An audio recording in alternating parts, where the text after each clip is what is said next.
vaginal hace referencia a todo el grupo de microorganismos que se van a encontrar formando parte normal de la cavidad vaginal y que no son patógenas si todos los mecanismos de defensa se encuentran en equilibrio. Pero sin embargo, si hay una proliferación, un crecimiento muy rápido de ellas, sí pueden desencadenar una infección. Bien, hablemos un poco entonces de las características de las paredes vaginales y de la histología de la vagina. Miren, la vagina tiene unas células que se llaman células basales y estas células se van a dividir y me va a dar lugar a otras células que se van a llamar células epiteliales y que van a formar como un estrato escamoso, un epitelio escamoso. Característica importante que tiene este epitelio escamoso es que a pesar de no poseer glándulas de secreción, él es capaz de secretar un líquido, un exudado que va a tener un alto contenido en glucógeno, en nutrientes, en aminoácidos y que por supuesto, debido a que este glucógeno luego las mismas células epiteliales la van a transformar en glucosa, pues esta glucosa va a ser muy atractiva para que entonces una serie de bacterias, de hongos, colonicen la cavidad vaginal y vivan formando parte de la constitución normal de la vagina. Y a todo ello es lo que le llamamos como microbiota vaginal.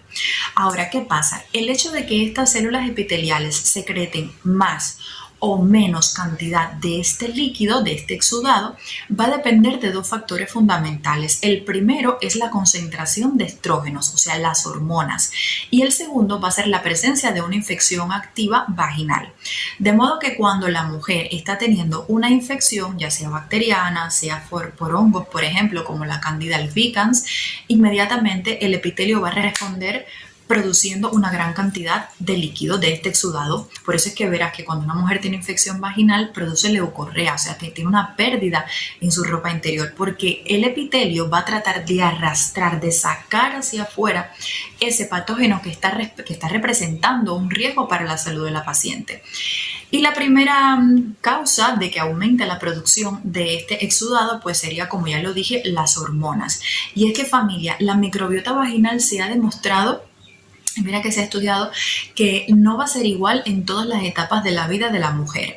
¿Por qué? Porque toda la vida la mujer no tiene las mismas concentraciones de estrógenos. Por ejemplo, en las niñas, en la etapa de la premenarquia, antes de tener el primer periodo menstrual, las concentraciones de estrógenos van a ser bajas. Por ende, ¿cómo estará compuesta entonces la microbiota vaginal de estas pequeñitas? Pues básicamente por bacterias que van a proceder del tracto intestinal por la cercanía que tiene el ano de la región vaginal y también de la piel que recubre o que rodea toda esta región.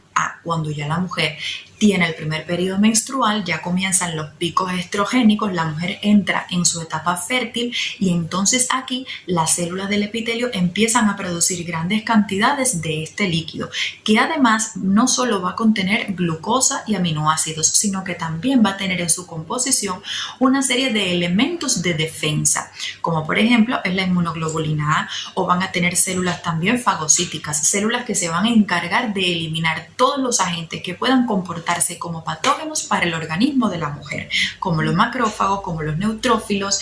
Habrán también linfocitos cuando ya se desencadene un proceso infeccioso. Entonces, ¿qué es lo que quiero transmitirles? Que la concentración o la característica de la microbiota vaginal no va a ser igual en la etapa premenárquica, en la etapa fértil y en la posmenopausia. En la posmenopausia, ¿qué es lo que pasará? Pues lo mismo, como existe una deprivación hormonal, los niveles de estrógenos están bajos, pues volvemos entonces a tener en la región vaginal más gérmenes procedentes de la región anal y en la piel. Denme un segundo.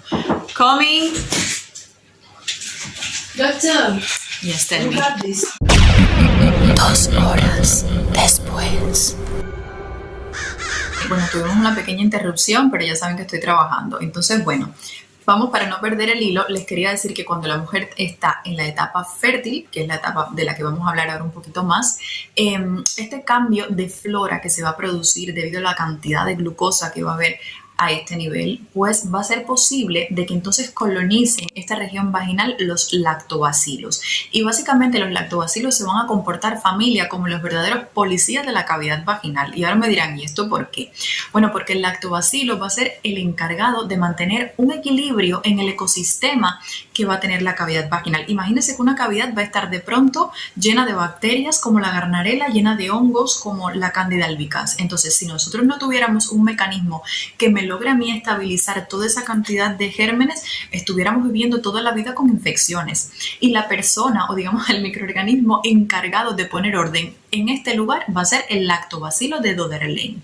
Se ha descubierto a partir de la década de 1990 que no solamente es un bacilo Doderlein, es que existen una serie de lactobacilos que ellos van a tener funciones muy importantes de las que te voy a hablar ya mismo. En primer lugar, el lactobacilo va a competir por esa glucosa que iba a necesitar las bacterias que vivían en la vagina para alimentarse y proliferar y producir infección. Bueno, el lactobacilo va a competir y se la va a quitar, va a evitar que ella se alimente de esa manera y un poco que controlar el crecimiento de esa bacteria. Por otra parte, el lactobacilo se encarga de bloquear los receptores epiteliales a los que se van a unir hongos como la Candida albicans. Además, el lactobacilo produce una sustancia que conocemos como peróxido de hidrógeno. Este peróxido de hidrógeno, ¿qué es lo que va a hacer? Bueno, esa glucosa que está en la cavidad vaginal y que le hace falta a las bacterias para alimentarse y producir infección, la va a transformar en ácido láctico. Y el ácido láctico me va a producir una acidez vaginal. Por supuesto, la vagina es una de las estructuras que tiene un pH más ácido en todo el organismo. De hecho, el pH es de 4.5 y el lactobacilo, a través de esta conversión de la glucosa y a través del ácido láctico, va a hacer que mi vagina tenga un pH entre los 3.5 y los 4.5. Con este pH ácido ya yo me estoy evitando pues que los gérmenes comiencen a proliferar y producir infección. Definitivamente, el lactobacilo es uno de los elementos fundamentales en la defensa de la cavidad vaginal, sobre todo en el mantenimiento del pH. Por eso verán que muchas mujeres ya saben que cuando hay una modificación del pH aparece una infección vaginal. Por otra parte, también se encarga, familia, de potenciar la actividad inmunológica, la actividad de defensa a través de la estimulación de la secreción de las interleuquinas 8. ¿Qué son las interleuquinas 8? Mira, para que me entiendas y hacértelo más fácil, la interleuquina 8 es como la señora chismosa del barrio. Cuando se produce una infección o cuando hay un problema, la señora chismosa va inmediatamente para allá a enterarse de qué es lo que estaba pasando. Pero es que a la chismosa del barrio no solamente le interesa ir ahí a mirar, sino que ella empieza a llamar a este y al otro para que se vayan enterando de qué fue lo que pasó. Pues eso mismo hace la interleuquina 8. Cuando hay un problema, cuando hay una infección vaginal, inmediatamente ella se activa y ella va para ahí, para el sitio del problema, y empieza a llamar a diferentes personas. Empieza a llamar a los neutrófilos, empieza a llamar a los linfocitos, empieza a llamar a los macrófagos para que vayan ahí y resuelvan la situación que está sucediendo.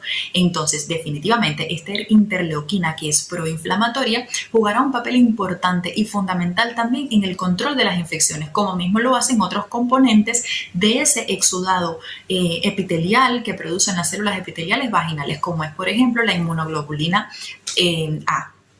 La IgA es una de las inmunoglobulinas necesarias en la defensa de las mucosas y viene contenida aquí, en esta secreción vaginal. Entonces, ahora vamos a ver cuáles serían las características de la infección vulvovaginal más frecuente actualmente en Europa, que es la vaginitis candidiásica, y la número 2 de Estados Unidos de América.